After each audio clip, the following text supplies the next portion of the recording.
नमस्कार दर्शकों, मैं पीयूष कुमार। संपूर्ण भारत न्यूज पर आप सभी का स्वागत है।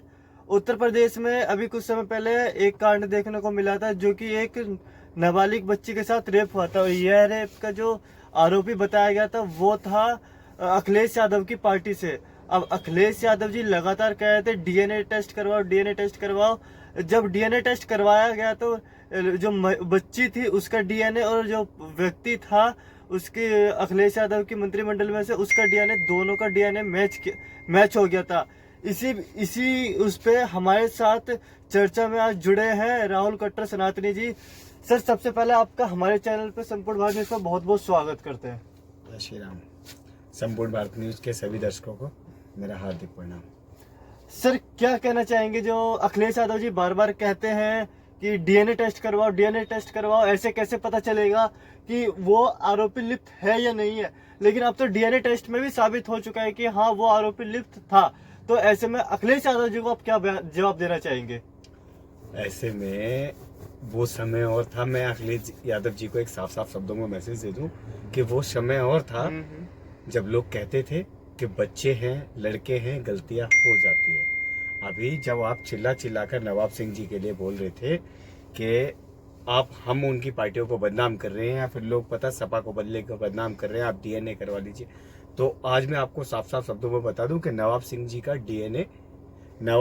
का डीएनए उस नाबालिग बच्ची के साथ मैच हो गया है।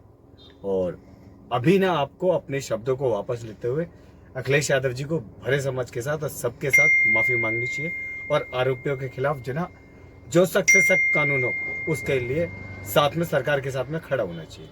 अच्छा सर, ना कि विपक्ष की राजनीति करनी। अच्छा सर, एक बात बताइए, आप कह रहे हैं आरोपी को सजा होनी चाहिए, जनता के हिसाब से क्या सजा होनी चाहिए आरोपी को? जनता के हिसाब से सजा नहीं डिसाइड होती है, ये प्रशासन और शासन करता है।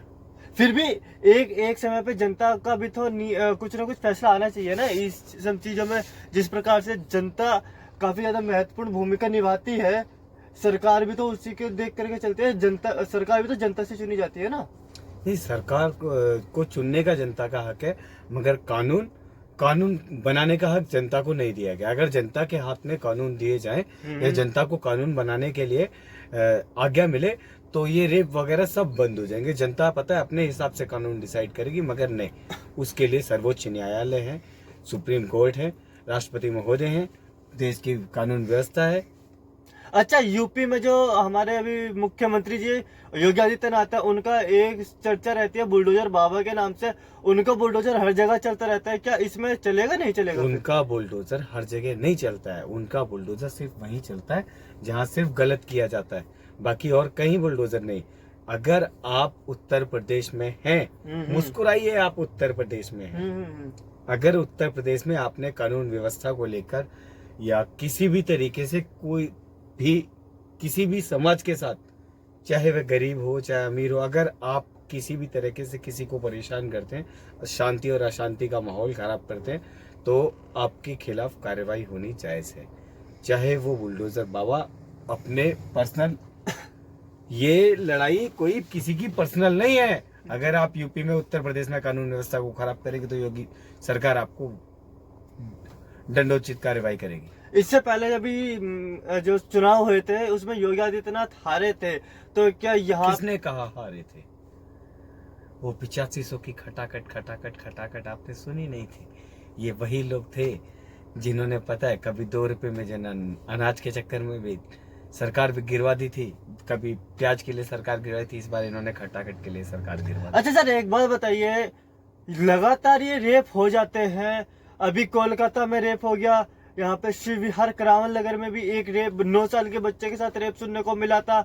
और उसके बाद जब कोलकाता में रेप हो, उसके बाद भी लगातार कई राज्यों में हमें रेप सुनने को मिला है। इसके ऊपर कोई सख्त कानून क्यों नहीं होना चाहिए आगे? हर देश में सख्त कानून होता है, सीधा गोली मार के या फिर उसे फांसी की सजा दे दी जाती है, तो हिंदुस्तान में ही क्यों इतना लेट होता है? हमारे यहाँ भी कानूनों में लिखा हुआ है कि फांसी देनी चाहिए। अच्छा। मगर सुप्रीम कोर्ट तक पहुंचते पहुंचते उन लोगों को पता है बहुत समय निकल जाता है, और सुप्रीम कोर्ट फांसी देने की बिल्कुल कंडीशन में नहीं है।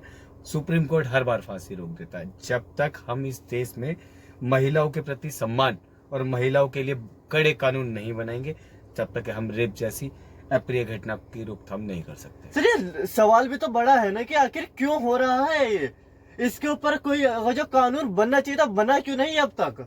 आज ममता बनर्जी ने पश्चिम बंगाल में एक विधेयक पास करा पश्चिम बंगाल की विधानसभा में कि 10 दिन के अंदर कार्रवाई और 10 दिन के अंदर फांसी दी जाए रेप के दोषियों को। मगर उन ममता बनर्जी से पूछा जाए कि ममता जी कितने दिन हो गए हैं आज इस ममता को, आपने उस पर क्या कार्रवाई करी है, आपने वहां पर कितनी व्यवस्था फैला रखी थी। अभी चलो हमें खुशी है कि आपने थोड़ा जगे हैं और आपने पता है कानून नए बनाए हैं, मगर पता उस मोमिता को इंसाफ जरूर दिलवाइएगा। अच्छा आप जी लेडी डॉक्टर का नाम डॉक्टर मोमिता, मोमिता। डॉक्टर मोमिता जी था, लेकिन एक बार बताइए उसमें काफी चीजें और भी सामने आई है, क्या उसकी जांच नहीं होनी चाहिए क्या? जैसे कि बॉडी पार्ट्स का अवैध तरीके से बिक्री करना, ड्रग्स के ऊपर। उसके बारे में हम कोई टिप्पणी नहीं कर सकते। केस अभी कार्यरत है, सीबीआई अपना कार्य कर रही है। सीबीआई आपको जल्द ही सारी जानकारियां साझा करेगी। अच्छा सर, आपसे अंतिम क्वेश्चन के साथ इस डिबेट को समाप्त करेंगे। देश में जिस प्रकार से महिलाओं के कहते हैं देश आजाद हो गया, लेकिन आज के समय में भी महिला ये कहती है कि हम कब आजाद होंगे, आखिर हमारी सुरक्षा कौन करेगा। हर भाई का जो हर भाई रक्षाबंधन पर राखी बंधवाता है, लेकिन सुरक्षा के नाम पे वो भी पीछे हो जाता है, सुरक्षा के नाम पे उससे भी चूक हो जाती है। तो क्या आप भी लड़के हैं, मैं भी लड़का हूँ, लड़कों को क्या संदेश देना चाहेंगे, एक व्यक्ति पुरुष को क्या संदेश देना चाहेंगे कि महिलाओं की सुरक्षा किस प्रकार से करो, किस प्रकार से उनकी रिस्पेक्ट करे। क्योंकि गलत नजरिया ऐसा नहीं है कि मैं दूध के धुला हूं या आप दूध के धुले, हर कोई कुछ ना कुछ गलती से गंदी नजर हो ही जाती है, लेकिन किस प्रकार से अपने आप को रोका जाए ये दर्शकों को हमारे कैसे बताएंगे? ऐसा नहीं है कि हम किसी की बहन बेटी को देखकर या किसी और की बहन को देखकर, अगर हम एक विचार करने योग्य शब्द बोलते हो, अगर हम अपनी बहन के लिए शेर हैं, तो किसी और की बहन के लिए सुअर क्यों बनते? अच्छा। जब तक महिलाओं के सम्मान में युवा आएगा मैदान में, अच्छा। जब तक युवा अपनी सोच को नहीं बदलेगा, सामने वाली बेटी हमारी बहन हो सकती है, हमारी बेटी हो सकती है, हमारी ना सही किसी और की बहन हो सकती है, जब तक हम अपने देखने के नजरिए को नहीं बदलने वाले